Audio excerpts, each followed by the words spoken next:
The lack of fuel drove us to have a very big shortage of food. So people, they end up squatting places in the city and growing food there. Without knowing how, because there were engineers, there were doctors, there was not farmers. A drastic effort to convert every piece of arable land to organic agriculture was begun. During the special period, Cuba was able to help prevent famine through an urban agricultural movement. Every vacant lot in the city was turned into orchard. At first, urban gardening was an ad hoc local survival response to the crisis. They needed food, they didn't know how, and they just did it, trial and error. And there wasn't space.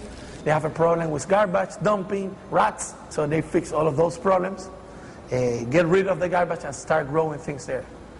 Another thing during the special period was the identification of idle plots of land, right, that were cleaned up by the community and turned into agricultural gardens, urban agricultural gardens. Hearing of the crisis, Australian permaculture experts came to Cuba to assist in developing new ways to garden and raise food. So in October of 1993, the first two Australians came. And so we started to design the rooftop garden in that place. And after that, we got this small project. For us, it was a lot of money, 26,000 American dollars. And we started to do a train-the-trainer course. They're one of the largest capacity centers for permaculture in Havana, and they themselves have trained over 400 people. Not only have, through these workshops and courses, has the community learned about permaculture, but they here in the center have learned a lot about the community. For example, if someone comes here and they have a health problem, they do whatever they can to help with that, but also they serve as kind of a reference point. They will go and look for the specialist and bring them here, so it's a mutual relationship.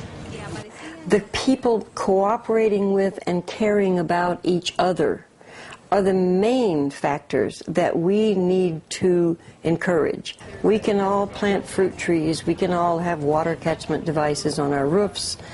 It's not the technology, it's the human relationships.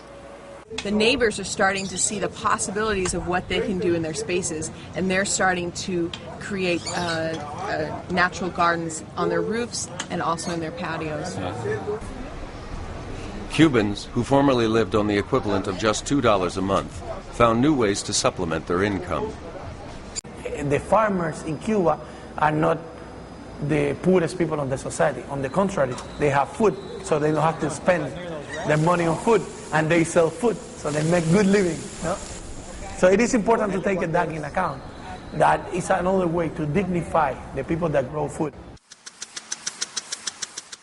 With a very low cost, we were producing food, and now we have more than 1,000 kiosks allocated in the city that provide you with fresh fruits and vegetables produced in the neighborhood. More than 50% of the total vegetable needs of the Havana's population, 2.2 million inhabitants, is supplied by the urban agriculture. In small cities and towns, urban gardens are even more productive, providing 80 to 100% of the fruits and vegetables they need. Urban agriculture supplies food locally, eliminating much of the need for transporting food over long distances. The country has 169 municipalities. So 5 kilometers around the municipal towns also are considered urban agriculture. So it's a national system that is employing more than 140,000 people, actually. It's creating jobs. It's a growing sector of the economy, and it is very important. And we're very proud to say that.